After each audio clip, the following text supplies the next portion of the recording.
Buonasera, grazie per essere venuti a questo ultimo incontro di musica e filosofia. Ringraziamo l'Ateneo Veneto che ci ospita, ringraziamo soprattutto i nostri illustri ospiti, il maestro Carlo Boccadoro, compositore, direttore d'orchestra, scrittore, il maestro Claudio Ambrosini, compositore, a propria volta direttore d'orchestra, e il maestro Massimo Contiero che è critico musicale e farà da mediatore tra i nostri due ospiti. Devo solo comunicarvi un piccolo cambiamento nel programma, cioè un'inversione. I primi due ragazzi che suoneranno, Luca Chiandotto suonerà prima il brano di Claudio Ambrosini e poi il brano di Scriabin, e Francesca Pallini prima il brano di Ligeti e poi il brano di Ivan Fedele. Colgo l'occasione per ringraziare moltissimo anche il Conservatorio di Trieste. Questi giovani arrivano appositamente, ne abbiamo avuti moltissimi di bravi, e quindi il mio pensiero è stato il mio conservatorio fino a poche settimane fa, quindi sono molto affezionata a loro. Grazie, buon ascolto.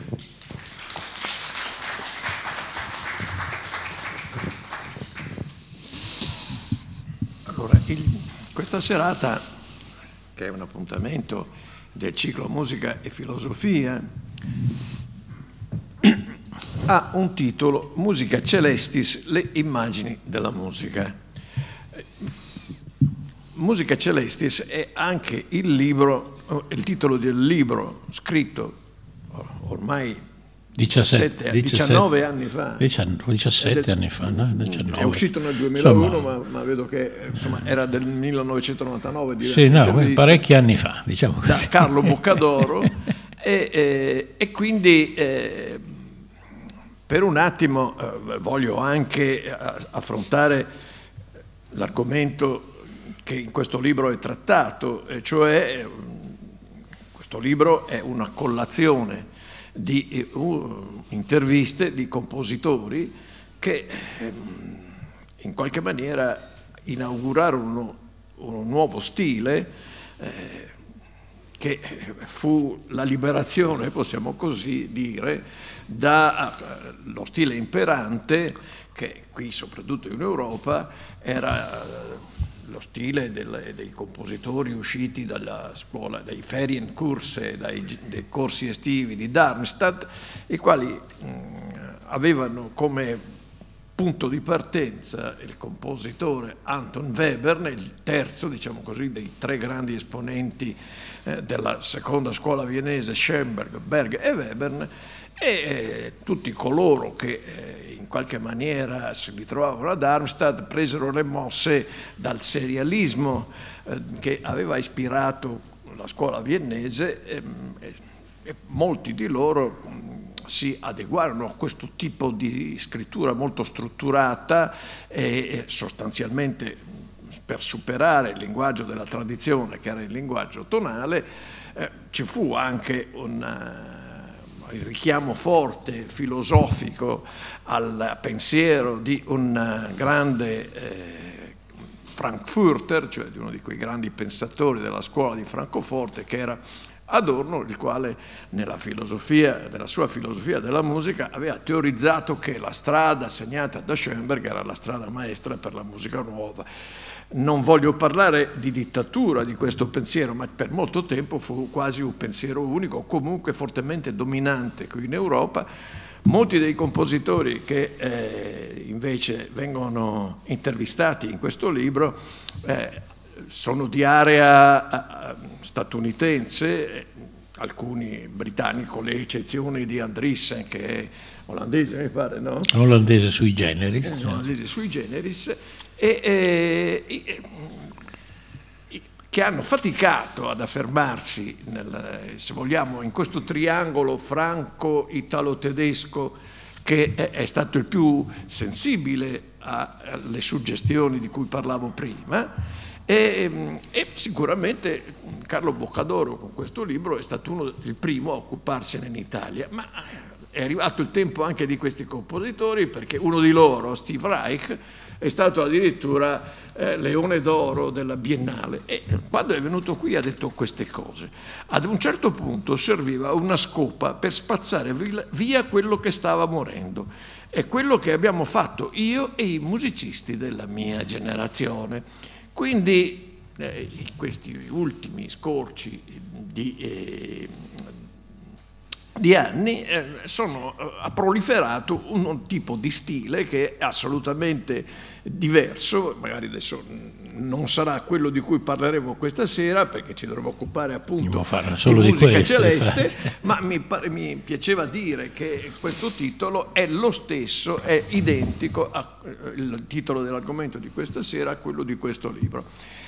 E uno dei compositori che sono intervistati, che si chiama Kern, intitola proprio un suo pezzo, che è un pezzo per archi, per quartetto d'archi, mi pare di ricordare, sì, e anche c'è una Aaron versione per Kernes, archi, sì, per orchestra d'archi, sì, esatto. È proprio musica celeste. È da lì che Ora, viene la il prima titolo, domanda sì. che faccio a Carlo Boccadoro è perché di tutti i discorsi che ha fatto insieme a questi compositori è stato quello il titolo che ha scelto per la sua raccolta. Dopo 17 anni che se lo ricorda più, credo di averlo concordato insieme all'editore che fra i vari titoli ha pensato che fosse quello più accattivante, penso poi ci sia più colpo io ho fatto il libro, lui lo doveva vendere, quindi penso che alla fine abbia pensato che era il titolo, in effetti è un titolo poi che tutti si ricordano, quindi forse aveva ragione lui. Perché ovviamente il discorso che viene dopo, e cioè quello di musica, immagini, ha una grande premessa. La musica, oltre che a essere musica, ha altri poteri, per esempio quello di esprimere delle immagini e verrebbe da dire subito sì, delle immagini tra virgolette musicali, ma ci sono stati periodi della storia della musica in cui si voleva proprio che la musica suggestionasse l'ascoltatore al punto di evocare ad esempio immagini visive secondo dei processi sinestetici che hanno di unione delle estetiche che hanno avuto il loro culmine soprattutto nella Francia del simbolismo e dell'impressionismo. Non a caso un compositore come Debussy scrive diverse serie di image e addirittura delle estampe, cioè l'idea che la musica possa perfettamente essere parallela a non solo all'uso dell'udito ma anche all'uso della vista, quantomeno di una vista immaginifica. E poi tra l'altro uno degli autori che verranno eseguiti questa sera, George Crumb, di images, usando la parola inglese per lui, ne ha scritte addirittura 3 serie. Domanda, allora, che magari pongo a tutti e due, magari questa volta mi rivolgo a Claudio. La storia della musica ha sempre contemplato questa annessione di altre arti e per lungo tempo si è pensato che la musica volesse dire solo se stessa, per altri periodi no, per alcuni periodi si intitolavano i pezzi studio, quartetto, concerto, sinfonia, per altri invece i periodi della storia della musica i titoli sono stati sempre molto suggestivi. Oggi direi che si tende a usare titoli molto suggestivi. Nel programma di questa sera voi vedete che c'è per esempio Boulez che dice 12 notations e usa un titolo ancora abbastanza, se volete, tradizionale di studi, ne abbiamo, fa 2 raccolte addirittura anche Ligeti come preferite pronunciare, Sciarrino usa la parola prelude, ma tutti gli altri sono titoli estremamente immaginifici. Ora mi rivolgo a Claudio perché nei suoi titoli è sempre stato ad ampio spettro. Claudio ha scritto Un giudizio universale, un Big Bang, piccola storia dell'universo, quindi è implicito che non solo voglia avere riferimenti extra musicali, ma li voglia avere veramente cosmologici, da un certo molto ad ampio spettro, come dicevo. Beh sì, io guardando la seconda parte del titolo avevo portato anche un video che tratta un po' questo rapporto col suono, con l'immagine, ma proprio perché me ne sono occupato tantissimo dalla metà degli anni 70, io non credo a dei rapporti tra suono e immagine, soprattutto di quel tipo in cui la musica fa in qualche maniera da sottofondo o da colonna sonora delle immagini. Io preferisco che quando c'è musica e quando c'è da sentire musica si ascolti la musica e basta, non mi piace che ci sia anche delle cose da guardare. Questo in generale. Ci possono essere delle relazioni allusive, giustamente citavi la letteratura francese, in particolar modo Debussy, ma anche prima Couperin, eccetera, quando ci sono pezzi che ritraggono Mademoiselle tale o tal'altra, e quindi si può forse creare, se la musica ha dei comportamenti, se la musica ha degli elementi che possono caratterizzare e appunto alludere in qualche maniera, per esempio, dico una banalità, un trillo acuto forse che discende, forse può richiamare un personaggio che tutti gli ascoltatori soprattutto conoscono, che può avere magari una risata molto caratteristica, e quindi si può in qualche maniera alludere al piano dell'immagine. Comunque io penso che ci sia da fare uno studio sul possibile rapporto tra suono e immagine, ma cercando di andare più dentro, e casomai se guarderemo un paio di minuti di questo video vedremo una delle possibili soluzioni. Non credo cioè che ci possa stare in superficie, fermandosi a quel tipo di traduzione per cui se c'è un tramonto su un bellissimo lago, la musica sarà un dolcissimo notturno e così via. Quindi ci possono essere dei rapporti, ma secondo me se si comincia a indagare la relazione tra il modo di fare le immagini e il modo possibile di fare musica e di collegarli.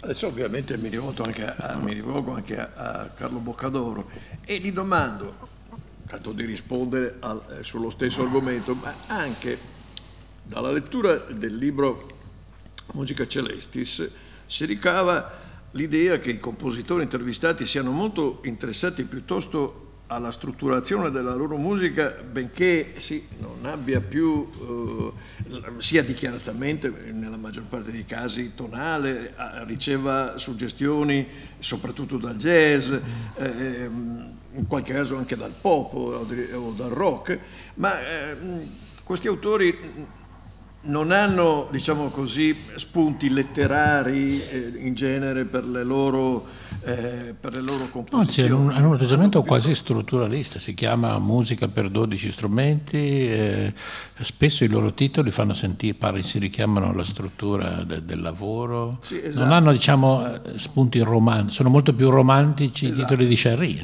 E allora, diciamo, qual è il pensiero del compositore Boccadoro invece su questo? Ma io anche non ho nessun tipo di rapporto in questo senso con le immagini, perché non solo quando scrivo, ma io anche quando ascolto musica nella mia testa non vedo immagini, io ascolto proprio la struttura della musica, e anch'io sono d'accordo con Claudio che la musica non debba essere il sottofondo delle immagini.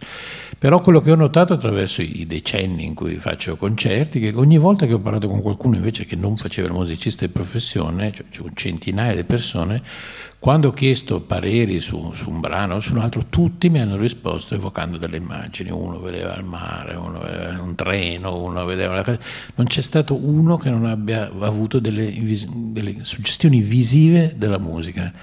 Il fatto che succeda a così tante persone mi fa pensare che senz'altro è una delle cose che la musica è in grado di evocare, anche se a me, ripeto, non è, perché io se ascolto un brano di musica non riesco a associarci nessun tipo di immagine, ascolto proprio la struttura, e così molti di questi compositori, che non definirei però tonale, perché secondo me la musica tonale è un'altra faccenda, diciamo che sono più consonanti sicuramente di quelli di Darmstadt, però molti di loro appunto si preoccupano della struttura della loro musica, non interessa evocare immagini nei titoli. Molti di loro hanno dei titoli che spesso sono solo la descrizione di quello che succede nel brano e nulla di più. Musica Celeste è un po' diverso, perché questo brano di Arion Carnes era ispirato alla musica di Hildegard von Bingen, e quindi il titolo è il titolo di una sequenza di Garbo Wenger.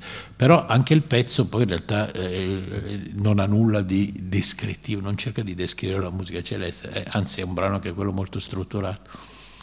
Ma allora l'idea che hanno alcuni artisti, videoartisti, ma anche musicisti, di creare una sorta di simbiosi in quei prodotti artistici che sono le installazioni, è un'idea velleitaria di unire la parte visuale con la parte musicale, e aggiungo, il teatro musicale è immagine legata alla musica o come stanno insieme? Tu che hai scritto anche per il teatro musicale. Allora, per quanto riguarda le installazioni, questi spazi multimediali, torno a quello che dicevo prima, dipende dalla relazione che c'è. Cioè se semplicemente un gallerista mette una musica per fare ambiente, per fare atmosfera, eccetera, non penso che sia una cosa che meriti attenzione. Se invece tra l'artista e visivo e il compositore ci sono davvero degli scambi, se c'è la possibilità di un incontro per cui, per esempio, l'idea che ha generato l'immagine è tradotta o è in qualche maniera affine all'idea che ha generato i suoni, allora può essere molto interessante vedere in che maniera queste due cose si sposino in uno stesso ambiente. Naturalmente l'ambiente è qualcosa che introduce altri stimoli, perché non è soltanto questione di immagine, l'ambiente introduce il concetto di spazio, l'ambiente può introdurre il concetto di profumo, di materiali sui quali uno può camminare, quindi è una percezione più complessa. Per quanto riguarda l'opera, lì tutto cambia, perlomeno per quanto mi riguarda, cioè io credo che l'opera sia, a differenza da quello che hanno fatto molti, forse anche oggi, ma soprattutto nella generazione precedente, io credo che un'opera sia un'architettura, l'opera sia una narrazione in qualche maniera che abbia un punto di partenza, si passi attraverso una serie di tappe, chiamiamole anche vicende, che possibilmente creano una tensione, proprio nel senso aristotelico vecchissimo, per arrivare a una forma di climax, e dopo in qualche maniera l'opera deve trovare una conclusione. Non sono quindi d'accordo con il tipo di opera che si faceva nella generazione di Berio e degli altri, per cui l'opera era una successione di momenti che magari potevano perfino non avere nessuna relazione tra loro. Perché? Perché io come compositore ragiono in termini di tempo e di forma, e quando cerco di spiegare questa cosa ai miei studenti gli dico che io personalmente non posso cominciare a scrivere un pezzo se non so come, se fosse una storia, come andrà a finire, o se fosse una partita a scacchi, in qualche maniera come si concluderà. Perché? Perché faccio sempre l'immagine di un ponte. Se io sono un ingegnere che deve costruire un ponte, non posso mettere il primo mattone se non so quale sarà l'arcata, perché dall'inclinazione del primo mattone dipenderà tutta l'arcata. Siccome l'opera è la gestione di un lungo tempo, a parte il lungo spazio, eccetera, eccetera, è un'arcata talmente grande che personalmente penso che debba avere questa forte architettura. La musica al suo interno gioca da supporto fortissimo, è la struttura, visto che parliamo del ponte di Genova, è proprio la struttura portante di cui il testo e l'evento narrato è l'asfalto su cui devono correre gli orecchi degli ascoltatori. Veniamo un po' invece al pop. Il pop, i concerti dei grandi gruppi rock si servono moltissimo di suggestioni visive. Gli U2 per intenderci viaggiano con 12 tir, non penso che ci siano solo chitarre dentro, ma no, lì l'apparato ci sono, ma anche lì è molto, anche lì bisogna distinguere, cioè così come sì, scusa, volevo anche dire i ragazzi frequentano molto i videoclip dei musicisti, quindi la parte visiva. Sì. E questi artisti si servono molto di connotazioni anche visive, si vestono in maniere particolari, usano fumi, eccetera, eccetera. No, è proprio un tipo di approccio totalmente diverso rispetto alla musica di cui facciamo io e Claudio, in cui sono presenti anche, però in certi casi, quando nel caso delle opere liriche, può essere presente anche nel video. Il rapporto video-musica naturalmente è anche qui, appunto, può essere o superficiale, ma non interessa pressoché a nessuno, oppure possono essere, ad esempio, o delle suggestioni a monte della creazione, pensiamo ai lavori di Feldman ispirati a Rochko o a Philip Guston, o al rapporto che c'era fra Cage, Jasper Jones e Rauschenberg, dove la musica era idealmente ispirata dalle immagini, anche se poi uno ascoltando il brano poteva non saperlo. Poi ci sono dei brani in cui musica e immagini sono invece totalmente imprescindibili, come la trilogia che Glass ha realizzato con Godfrey Reggio, i 3 film dove non c'è dialogo, ci sono solo immagini e musica, e la musica è stata montata sulla partitura e la partitura è stata modificata col montaggio del video, e tu non puoi sentire la musica da sola o vedere il video da solo, lì è un'opera unica.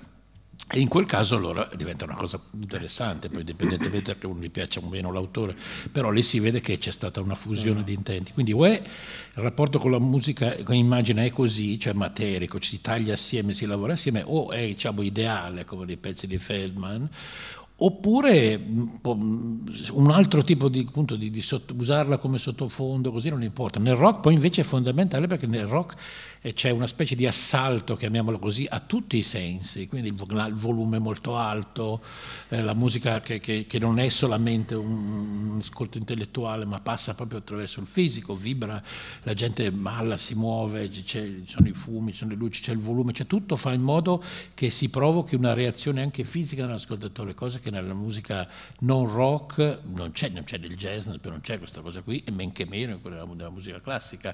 Quindi lì è un po' difficile parlare, perché lì il video è solo una parte che non può essere separata anche lì dal resto. Beh, se tu prendi il video degli U2 senza il concerto degli U2 non significa niente. Se lo metti in quel concerto lì, un video che magari poi di per sé magari non ha un grande interesse in quanto video, ha un'efficacia che è amplificata dal contesto in cui si trova e dalla gente poi che crea il contesto, e anche il tipo di ascolto che è completamente diverso. Cioè noi facciamo una musica che va ascoltata, non so, in una sala così, uno suona il pianoforte e richiede un certo tipo di attenzione, e quel tipo di concerti rock quel tipo di attenzione non è richiesta, quindi è proprio un mondo diverso, e il video naturalmente ha un'altra funzione, che forse funziona meglio in quell'ambito lì, perché ci sono certe opere contemporanee, appunto come quelle come parlava Claudio, le famose non opere, una l'abbiamo vista purtroppo anche recentemente, dove c'è un'ora di video che non c'entrava nulla con quello che stava succedendo giù, e vabbè, c'era il video perché faceva moderno, fra virgolette, ma perché non si volevano usare le scenografie, ma insomma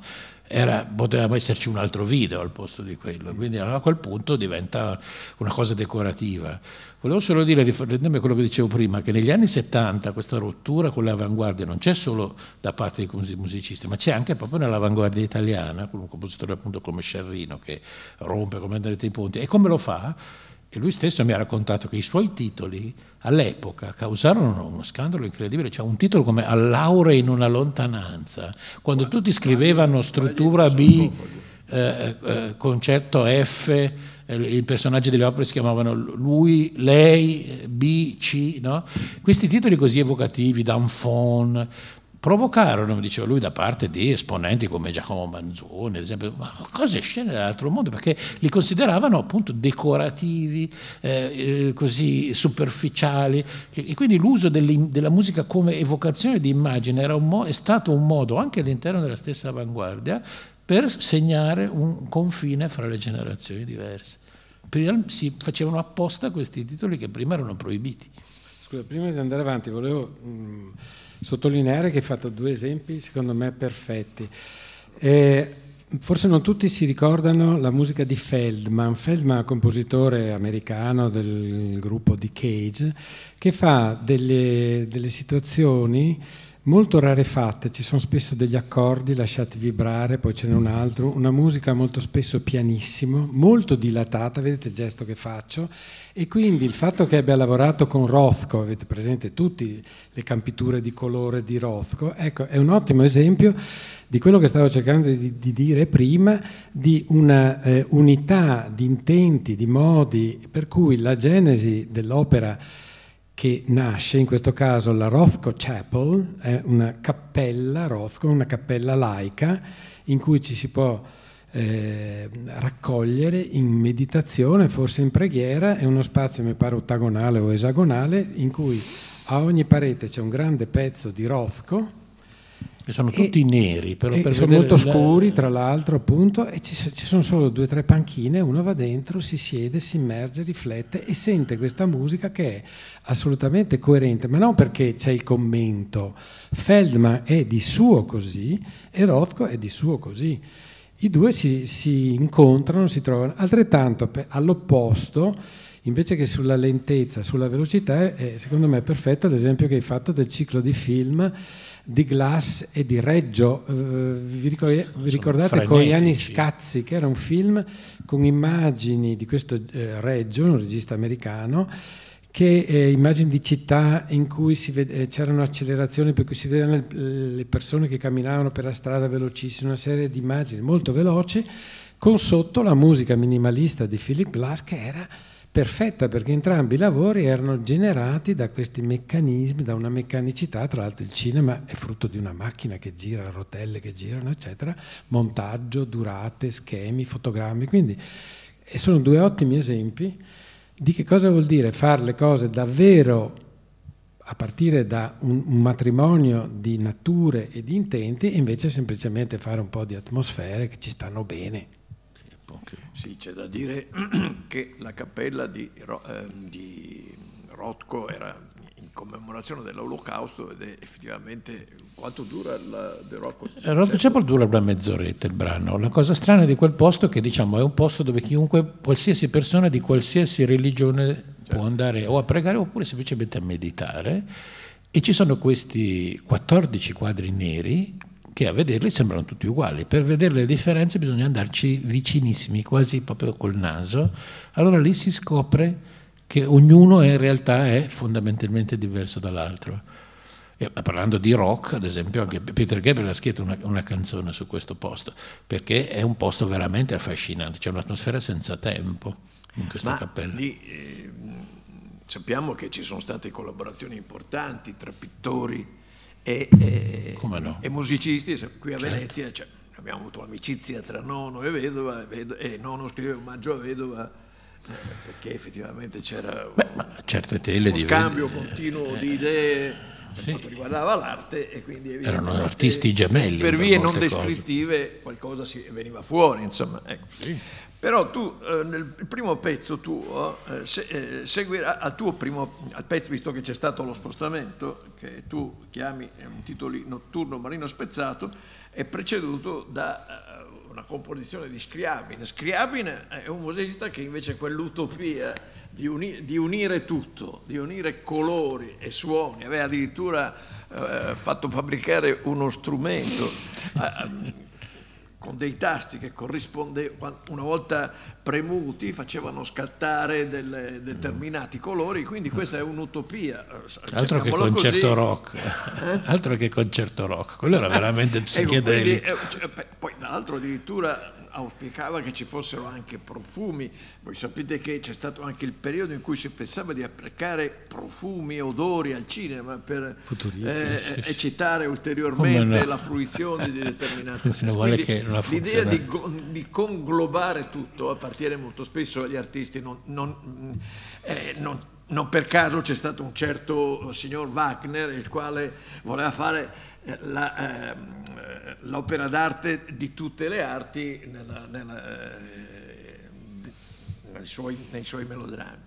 Bene, adesso mi pare è venuto il momento, anche perché ci chiedono di essere veloci, che ognuno di voi due presenti il pezzo che verrà eseguito dopo la nostra chiacchierata. Quindi Claudio, il tuo Notturno Marino Spezzato. Notturno Marino Spezzato, tra l'altro è una scelta di Letizia, ma trovo che sia perfetta perché si è adatta benissimo al tema della serata. Dunque,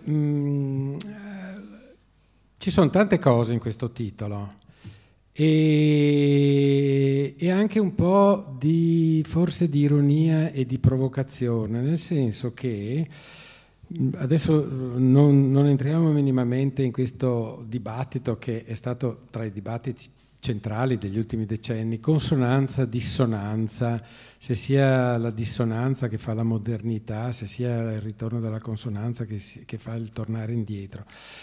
È un brano che può dare l'impressione di essere una certa cosa e invece è un'altra cosa. Può sembrare qualcosa di estremamente dolce, se vogliamo romantico, e invece c'è dietro molta ricerca, in qualche maniera sperimentale. E perfino c'è un riferimento alla storia, perché nella parola notturno marino, quindi notturno marino sono due termini, come diceva prima benissimo Massimo, che possiamo collocare nella categoria titoli suggestivi, anzi per un compositore sperimentale d'avanguardia chiamare una cosa notturno marino è una specie di suicidio professionale. Spezzato. Allora, se uno è un compositore veneziano, la prima cosa che mi viene in mente sono i cori spezzati, i cori battenti che c'erano nella Basilica di San Marco durante il Rinascimento, che sappiamo essere stati importantissimi, l'alternare voci o strumenti, oppure strumenti ad arco, strumenti a fiato, oppure strumenti a fiato di legno e strumenti a fiato di ottone tra i due lati della Basilica di San Marco, vicino ai due organi che c'erano, ha creato questa tecnica dei cori battenti o spezzati. Ora, siccome ma anche dall'epoca di Nono, eccetera, si è fatto moltissima ricerca sullo spazio in musica, sulla presenza di distanza tra le fonti sonore, che sono la stessa cosa che poi c'è nella stereofonia, le due fonti che danno un'immagine complessa, e io pensavo dall'inizio del mio lavoro che sarebbe stato molto interessante andare oltre la semplice dislocazione, uno è lì in fondo in quell'angolo, uno in quest'angolo, sentite la distanza e lo spazio tra i suoni. Questo mi pare ovvio. È possibile creare una spaccatura, la sensazione di due sorgenti sonore distinte in uno strumento che sta fermo in un punto senza che nessuno si muova? Uno. Due, è possibile trovare nel modo di usare il pianoforte qualche altra possibilità che va oltre la possibilità di usare la tastiera per produrre momenti consonanti o momenti dissonanti. Allora, questo pezzo immagina che un po' come il Visconte dimezzato di Calvino, cioè immagina che l'uomo pianista, questo uomo se vogliamo leonardesco, sia diviso in due. La sua parte destra è meccanica, è una specie di automa che col braccio quasi rigido oggi si parla tanto di scansione, all'epoca non avevo neanche il verbo, quando spiegavo sta cosa dicevo perlustra, scorre, eccetera. Scansiona la tastiera, quindi in maniera automatica, meccanica, diciamo astratta, matematica, forse da musica celestis, cioè qualche cosa che va oltre le sensazioni umane, va oltre l'umanità e si colloca in una fase, in una dimensione delle sfere che girano per i fatti loro, indifferenti alle vicende umane. La mano sinistra invece è l'uomo con tutti i suoi problemi, con le sensazioni, con le emozioni e tutto il resto. Queste due parti confliggono e io adesso, se avete pazienza, ancora 2 minuti, chiamerei il nostro bravissimo pianista a fare l'inizio, la prima riga del pezzo. Questo è Luca Chiandotto. Bravissimo, un bel applauso di incoraggiamento.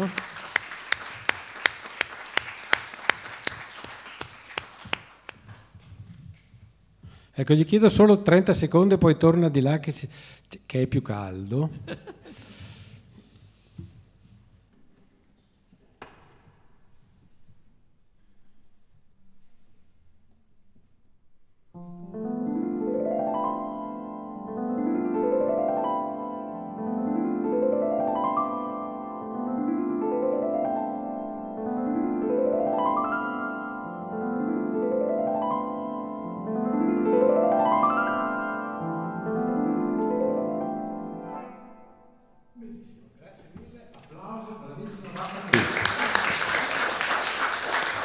Altro che Webern, opere brevissime.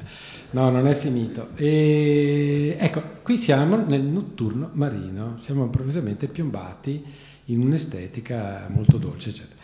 Vi faccio vedere da che cosa in realtà nasce quest'idea che viene sviluppata. Questo è un pezzo di 20 anni fa, adesso vi faccio vedere un video di 40 anni fa e nasce appunto da sperimentazioni che facevo sul rapporto suono-immagine. Vediamo se riesco a farlo partire. Sì, perché voglio dire, tu hai avuto anche un rapporto importante con un videoartista come Sambin.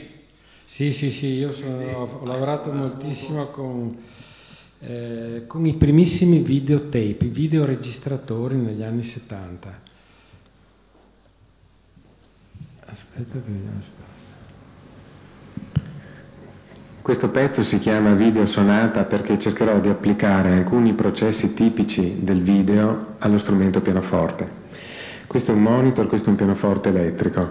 Il processo particolare che questa sera vorrei vedere è lo scanning, cioè la scansione interna al tubo catodico che avviene per mezzo di un pennello elettronico che passa tutte le linee di cui si compone lo schermo di un televisore. Passando in pochissimo tempo sopra tutte queste linee, individuando i punti bianchi e neri, questo pennello elettronico ricostruisce quella che poi noi vediamo come un'immagine televisiva. Questo processo troverà il suo parallelo nell'azione sul pianoforte, per cui io con la mano destra opererò una scansione su tutta la superficie della tastiera, simile a quella che fa il pennello elettronico nel tubo catodico, e con la mano sinistra invece fermerò in corrispondenza spaziale con il monitor delle note che corrispondono a certi elementi che si vedranno appunto nel monitor. Questi elementi fanno parte di una serie di diapositive di un pezzo fatto alcuni anni fa che si intitolava Giorni. Le diapositive sono state prese tutte inquadrando sempre lo stesso elemento, che è un tetto di fronte a casa mia, in giorni diversi. Questo spazio veniva attraversato nei diversi giorni da elementi animali come gabbiani, uccelli o altro, oppure dal sole, dalla luna, dal tramonto, eccetera. Quindi la presenza di questi oggetti o di questi elementi in movimento avrà un parallelo spaziale e temporale sulla tastiera.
Un argomento abbastanza vasto, che è quello che è come si traducono in musica determinate immagini, perché molti compositori, penso a Cardium, in Italia a Lombardi, a tanti altri, che hanno delle partiture in cui non ci sono note, ma ci sono geometrie, ci sono suggestioni puramente visive, e il creatore è l'interprete che da quelle suggestioni deve ricavare della musica.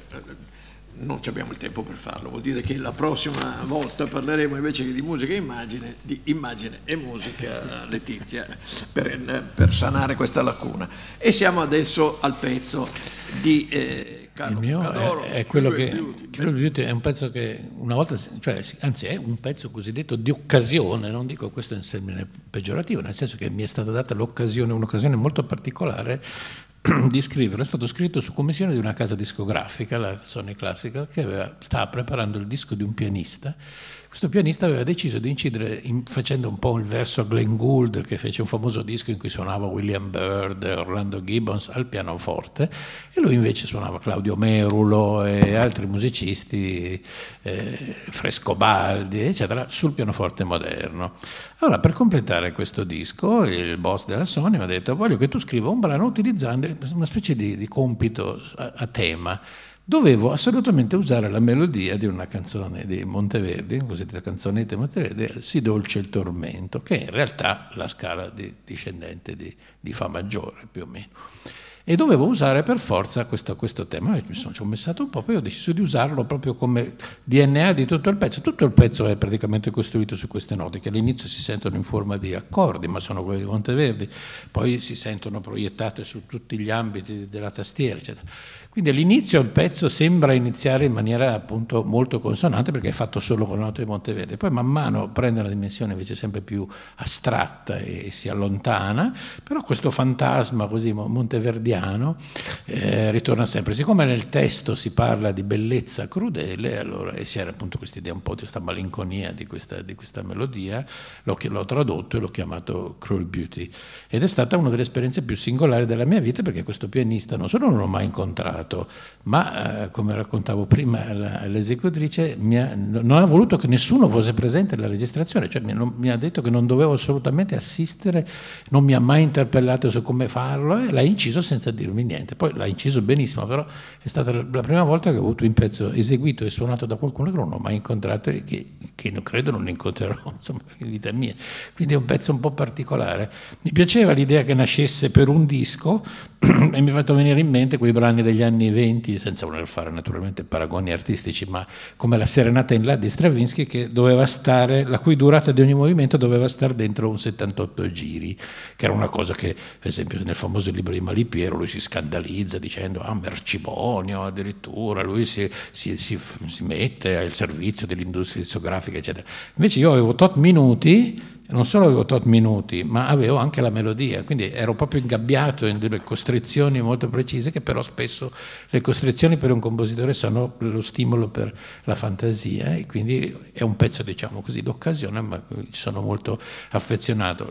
Mentre lo scrivevo stavo dirigendo, a proposito di filosofi e pensatori, l'opera di Franco Battiato su Bernardino Telesio, e quindi poi l'ho dedicato a Franco, che è un grande cultore anche di Monteverdi, quindi non ha nulla di pop questo brano, pur essendo dedicato a Battiato, però è un brano a cui voglio molto bene, anche se è un brano poi appunto breve ed occasione.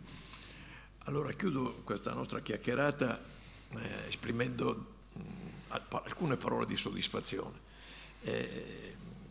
Da pianista mi dichiaro soddisfatto che rispetto alle pessimistiche previsioni contenute nel 1951 in un saggio del critico Beniamino Dal Fabbro, che aveva intitolato questo suo lavoro Crepuscolo del pianoforte, questo strumento non è affatto del tutto tramontato, non lo è per niente. E qui abbiamo due compositori che ancora ne traggono ispirazione, e soprattutto questa è una serata di musica contemporanea recente, tutta dedicata al pianoforte.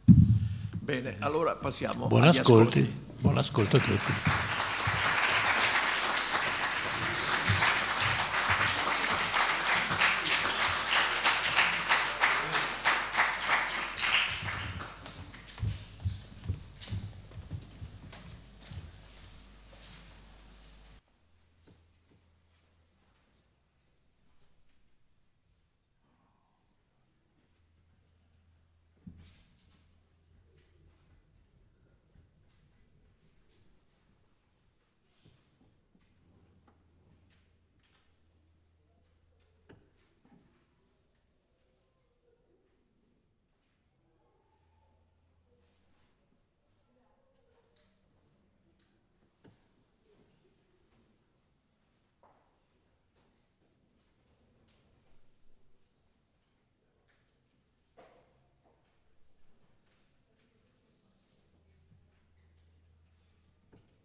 Thank